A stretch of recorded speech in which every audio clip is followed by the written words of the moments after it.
Good morning all. இன்னைக்கு physical test பற்றி பார்ப்போம். நேற்று போலீஸ் கான்ஸ்டபிளோட எக்ஸாம் ரிசல்ட்ஸ் வந்து ரிலீஸ் ஆகிருக்கு. எல்லாரும் பாஸ் ஆகிருப்பீங்கன்னு நம்புகிறேன். எஸ்ஐ எக்ஸாமோட அஃபிஷியல் ஆன்சர் கீ வந்து ரிலீஸ் ஆகிருக்கு. எல்லாரும் செக் பண்ணியிருப்பீங்க. பாசிட்டிவான ஸ்கோர்ஸ் வந்து உங்களுக்கு கிடச்சிருக்கும். கால்குலேட் பண்ணி பார்த்துருப்பீங்க. ஃபிசிக்கல் டெஸ்ட்டை பொறுத்த வரைக்கும் உங்களுக்கு ஃபிசிக்கல் மெஷர்மெண்ட் டெஸ்ட் இருக்கும். மென்னை பொறுத்த வரைக்கும் ஹைட் அண்ட் செஸ்ட் மெஷர் பண்ணுவாங்க. ஹைட் வந்து நீங்கள் 170 சென்டிமீட்டர்ஸ் வந்து இருக்கணும்.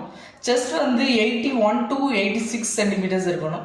அதே நீங்கள் எஸ்சி எஸ்டி கேண்டிடேட்டாக இருந்தால் ஹைட் வந்து 167 சென்டிமீட்டர்ஸ் இருந்தால் போதும்.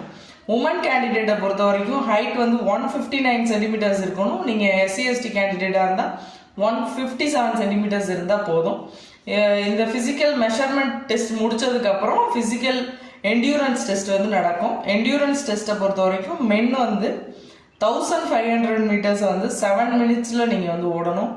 உமன் வந்து 400 மீட்டர்ஸை 1.5 மினிட்ஸில் ஓடணும். உமன் அண்ட் டிரான்ஸ்ஜெண்டர் 400 மீட்டர்ஸ் வந்து 2.5 மினிட்ஸில் ஓடணும்.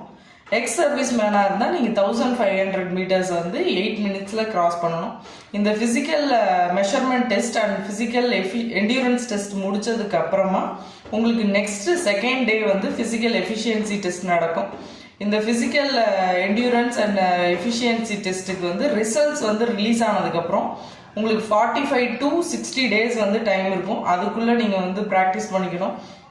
ஃபஸ்ட் டே வந்து உங்களுக்கு 6 o'clock வந்து ரிப்போர்ட் பண்ண சொல்லுவாங்க. மேக்ஸிமம் உங்களோட ஓன் டிஸ்ட்ரிக்டில் வந்து ஃபிசிக்கல் டெஸ்ட் நடக்கிறதுக்கான வாய்ப்புகள் இல்லை. நீங்கள் 4 or 5 hours வந்து ட்ராவல் பண்ணி உங்களுக்கு நியர்பை டிஸ்ட்ரிக்கோ இல்லை அதுக்கு அடுத்த டிஸ்ட்ரிக்கோ போகிற மாதிரி இருக்கும். நீங்கள் 6 o'clock ரிப்போர்ட் பண்ணணுன்னா 5 o'clock எல்லாரும் வந்துடுவாங்க, மேக்ஸிமம் வந்துடுவாங்க. நீங்கள் 6 o'clock ஆன் டைமுக்கு பிஃபோராக 1 hour பிஃபோர் போயிருங்க. நீங்கள் போகிறதுக்கு முன்னாடி ஹால் டிக்கெட்டும் ஆதார் கார்டும் எடுத்துகிட்டு போகணும். எக்ஸாம்ஸ்க்கு மட்டும்தான் ஹால் டிக்கெட்டும் ஆதார் கார்டும் எடுத்துகிட்டு போகணும். இது ஃபிசிக்கல் டெஸ்ட்டுக்கு தேவையில்லைன்னு நீங்கள் எடுக்காமல் போயிடக்கூடாது. கண்டிப்பாக அதை மறக்காமல் எடுத்துகிட்டு போங்க. 6 o'clock ரிப்போர்ட் பண்ணணுங்கும் போது நீங்கள் நைட் டைம் ட்ராவலை வந்து அவாய்ட் பண்ணிடுங்க. மேக்ஸிமம் நாளே போய் பக்கத்தில் இருக்க இடத்துல ஸ்டே பண்ணிக்கோங்க. ஏன்னா அப்போ தான் உங்களுக்கு நைட் டைம் ட்ராவல் அந்த டயர்ட்னஸ் இல்லாமல் இருக்கும். ஃபுட்டை வந்து கொஞ்சம் கான்சன்ட்ரேட் பண்ணுங்கள். நீங்கள் ஹோட்டல் ஃபுட்டை கொஞ்சம் அவாய்ட் பண்ணுங்கள். ஏன்னா எஃபிஷியன்சி அண்ட் என்டியூரன்ஸ் டெஸ்ட் ரெண்டுலேயுமே நீங்கள் வந்து உங்கள் ஹெல்த்தை வந்து நல்லா வச்சுக்கணும். அதர்வைஸ் வந்து உங்களுக்கு கரெக்டாக அந்த டெஸ்ட் நடக்கிற டைமில் வந்து உங்களுக்கு ஏதாவது உடம்பு வந்து இல்னஸ் இருந்துச்சுன்னா உங்களால் வந்து உங்கள் டெஸ்ட்டில் வந்து ஃபோக்கஸ் பண்ண முடியாது. அதனால் ஃபுட்டை வந்து கான்சன்ட்ரேட் பண்ணுங்கள். உங்களுக்கு நீங்கள் ஃபிசிக்கல் டெஸ்ட்டுக்கு ரெடி ஆகுறீங்கனாலே நீங்கள் இப்போலேருந்தே வந்து உங்கள் தேவையில்லாத unwanted hotel foods oil foods எல்லாம் நீங்கள் டோட்டலாக அவாய்ட் பண்ணிடுங்க. அப்போ தான் நீங்கள் எந்த அளவுக்கு எக்ஸசைஸ் பண்ணுறீங்களோ அது கூடயே வந்து உங்களோட ஃபுட் மெயின்டெனன்ஸும் வந்து உங்கள் டயட்டும் வந்து உங்கள் கூடயே வரணும். அப்போ தான் உங்களுக்கு வந்து ஃபிசிக்கல் டெஸ்ட்டில் வந்து நல்லா ஸ்கோர் பண்ண முடியும், மார்க்ஸ் ஸ்கோர் பண்ண முடியும். 15 மார்க்ஸ்க்கு வந்து நடக்கும். இந்த physical measurement and endurance test வந்து ஃபிசிக்கல் டெஸ்ட்டோட மார்க்கில் வந்து ஆட் பண்ண மாட்டாங்க. இது ஒன்லி எலிஜிபிலிட்டிக்காக மட்டும்தான் இதை வைப்பாங்க.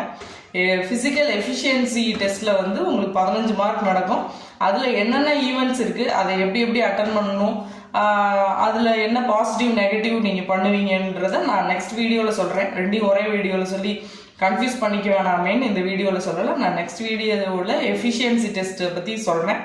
All the best. எல்லோரும் நல்லா ட்ரை பண்ணுங்கள். தேங்க்யூ.